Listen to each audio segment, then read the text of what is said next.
Bonjour à tous, merci d'être au rendez-vous de l'actualité de cet après-midi. Eh bien, c'est le JT des régions. On démarre par la 22e édition de la journée mondiale de la lutte contre la désertification. Les manifestations au plan national se sont déroulées à Abomey. Différents acteurs impliqués dans la protection de l'environnement ont répondu présents et ont procédé à la mise en terre des plans. Gilles Dansou et Ernest Itegou pour d'autres détails. Des actes symboliques et pleins de sens. La mise en terre des plans pour donner un cachet spécial à cette journée de lutte contre la désertification et la sécheresse. Cette forêt classée de la ville d'Abomey est choisie au plan national. L'environnement, notre chose. Il faille nécessairement reconstruire le couvert végétal. Et ce que je viens de faire, ce que le ministre vient de faire, je pense que ça doit être un acte qui doit être répété dans toutes les communes du Bénin aujourd'hui. Nous, en ce qui nous concerne, au niveau du conseil communal, la rentrée prochaine, chaque élève arrive avec un plan. C'est notre politique. La direction des eaux et forêts reste et demeure très engagée dans la lutte contre la désertification et la sécheresse. Ce que je peux dire aux populations, c'est de faire comme nos aînés, de planter à toutes les occasions. Parce que si vous vous rappelez bien, dans les temps anciens, dès qu'il y a un événement heureux, on plante un arbre. Il y a une naissance, on plante un arbre. Il y a un mariage, on plante un arbre. Donc j'invite toutes les populations à replonger dans nos traditions pour pouvoir reprendre contact avec la nature. Le ministère en charge du secteur saisit l'occasion pour sensibiliser les acteurs à tous les niveaux. Nous sommes venus ici à Abomey, sur le site de la forêt classée de la ville d'Abomey, pour mettre des plants en terre. Parce que la dégradation des terres est très préoccupante dans notre pays. 62% de nos terres sont dégradées. Et pour pouvoir restaurer ces terres, la première action, c'est de mettre en terre des plantes. Ce que nous avons fait ce matin. Et nous voudrions que ces plants qui sont en train d'être mis en terre ce matin puissent être entretenus. Parce que le tout n'est pas de les mettre en terre, il faut pouvoir les entretenir pour que ces plants puissent survivre. Donc nous exhortons toute la population de mettre en terre des plants. C'est lorsque nous allons mettre en terre des plants que nous allons restaurer nos terres et que les populations qui dépendent de la terre, qui sont les populations les plus pauvres, vont pouvoir avoir une terre plus riche, pouvant leur produire les aliments, tout ce dont nous avons besoin. Œuvrer pour un environnement meilleur, c'est notre affaire à tous. Et vous le savez, on a ce 16 juin célébré la journée de l'enfant africain. L'Okosa a également sacrifié à la tradition. Eh bien, c'est un reportage signé Cyprien Lokossou et Évariste Zomaro. Le moment le plus important de la célébration de la 26e édition de la journée de l'enfant africain à l'Okosa, c'est celui de la sensibilisation sur les droits des enfants. Le juge des mineurs au tribunal de l'Okosa, Justin Dossa Agassono, ayant assuré la communication, a rappelé avec exemple et explication les droits des personnes vulnérables. On protège l'intégralité des droits reconnus à l'enfant. Les enfants qui n'ont pas cherché à naître, et ces enfants sont issus d'une famille, d'une communauté, et sont dans un pays, ont un nombre de droits.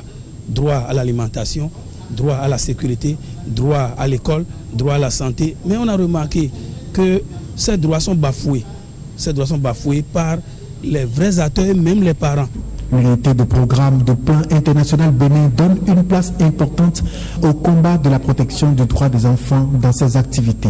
Cette année encore, l'institution soutient la direction départementale en charge de la famille pour cette séance de sensibilisation. Le plan international Bénin a accepté d'accompagner la direction départementale de la famille à célébrer cette journée à l'Okosa pour quand même attirer l'attention des autorités départementales sur la nécessité de renforcer les mesures, de fournir beaucoup plus d'efforts pour la réalisation des droits de l'enfant.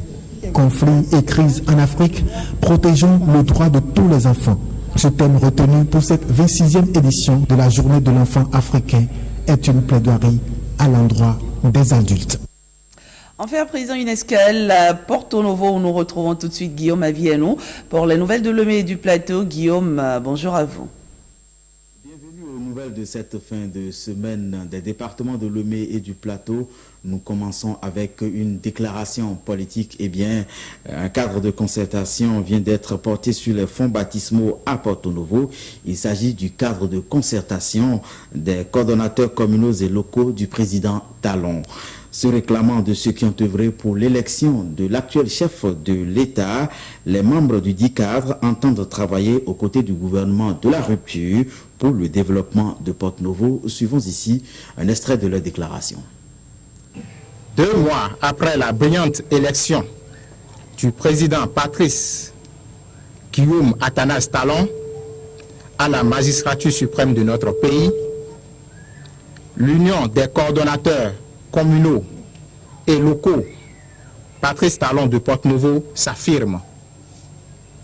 Elle s'affirme à travers la création d'un cadre de concertation des coordonnateurs communaux et locaux de Porto Novo, instance qui, aux côtés de son Excellence, permettra à Porto Novo, capitale du Bénin, de sortir de sa léthargie.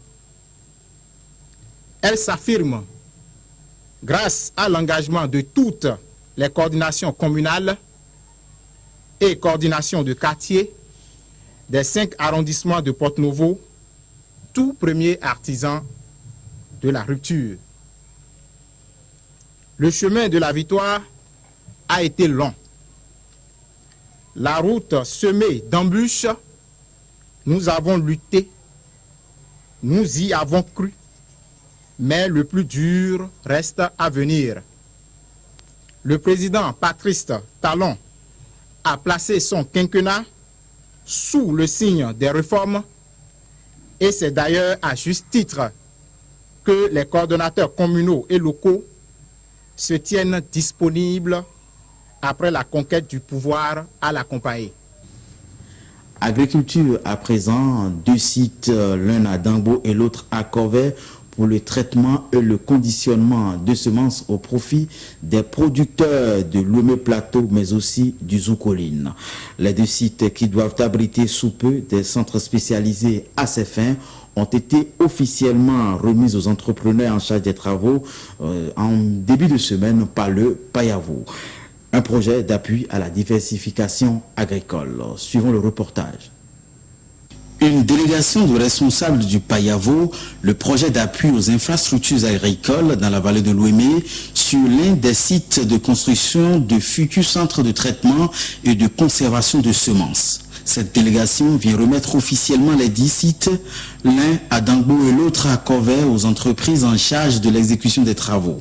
Pour la circonstance, des cadres de la Direction générale de l'équipement rural, des responsables départementaux de Lomé Plateau et du Zoukoline en charge de l'agriculture, des producteurs, sans oublier les maires des 2 communes pilotes. C'est un complexe qui comprend un laboratoire dans lequel on pourra inspecter les semences, analyser les semences, faire le tri des semences et les sortir avec des caractéristiques bien précises et données. C'est un complexe très important qu'on a toujours souhaité dans notre pays pour avoir de la qualité par rapport aux semences. Je vous le promets, je ne ménagerai aucun effort pour que mon service technique soit derrière l'entrepreneur pour que les travaux soient faits dans les normes. Au démarrage, des semences de maïs, de riz et de cultures maraîchères devraient focaliser l'attention des animateurs des 10 centres. À terme, leur gestion devait être confiée aux producteurs. Tous les équipements de transformation, n'est-ce pas, dont on a besoin pour pouvoir donc accompagner la production semencière. Je crois que ces équipements, on a déjà eu les caractéristiques techniques et nous allons commander ces équipements pour compléter donc l'infrastructure, pour que l'infrastructure soit fonctionnelle et que après le renforcement des capacités, il y a un vaste programme de formation également qui est prévu pour les techniciens qui vont travailler aux côtés des producteurs et les producteurs eux-mêmes. Le centre de traitement et de conservation de semences de Dangbo devrait être réceptionné dans 5 mois selon l'entreprise en charge des travaux de construction. Celui de Kové dans 6 mois. Santé pour finir, la moustiquaire imprégnée est l'une des armes les plus efficaces pour prévenir le paludisme. Par ces temps pluvieux où les moustiques pullulent un peu partout, les sages-femmes et autres agents de santé sensibilisent les femmes pour l'utilisation permanente de la moustiquaire imprégnée. Suivons ici l'explication reçue à cet effet au micro d'Emilienne Fayoum. L'une des stratégies utilisées par le ministère de la Santé publique contre le paludisme est l'utilisation quotidienne de la moustiquaire imprégnée. Elle est aujourd'hui offerte à toutes les femmes enceintes qui fréquentent les formations sanitaires publiques. Dans les milieux ruraux, la sensibilisation devient encore une nécessité car certaines familles les utilisent à d'autres fins, surtout dans les champs pour protéger les semences. Effectivement, nous sommes en période de pluie et nous savons que le paludisme sévit actuellement. Donc, la seule arme actuellement que nous pouvons utiliser pour lutter contre la survenue du paludisme chez la femme enceinte, c'est surtout la prévention. Et la prévention passe par l'assainissement du milieu chez la femme enceinte, surtout, et aussi l'utilisation de la moustiquaire imprégnée pour elle et pour ses enfants, pour toute la famille d'ailleurs. Selon certains parents rencontrés sur les lieux, les seuls moustiquaires donnés gratuitement aux femmes ne suffisent pas à tout le ménage, compte tenu de l'effectif de la famille nucléaire. Ils plaident pour que les autorités pensent aux familles démunies. C'est un plaidoyer qui ne doit pas tomber dans les oreilles de sourds. Voilà, mesdames, messieurs, c'est l'essentiel des nouvelles à retenir pour le compte des départements de Lomé et du Plateau de cette fin de semaine. Merci à vous tous et à vous toutes qui nous avez suivis d'un peu partout. Voilà, merci Guillaume, Avi et nous, merci d'être passé en direct dans cette édition. Toutes nos excuses, nous n'avons malheureusement pas pu établir la liaison avec notre bureau régional à Parakou. Ce sera pour le JT des régions de 19h30. Passez un excellent après-midi et à très vite.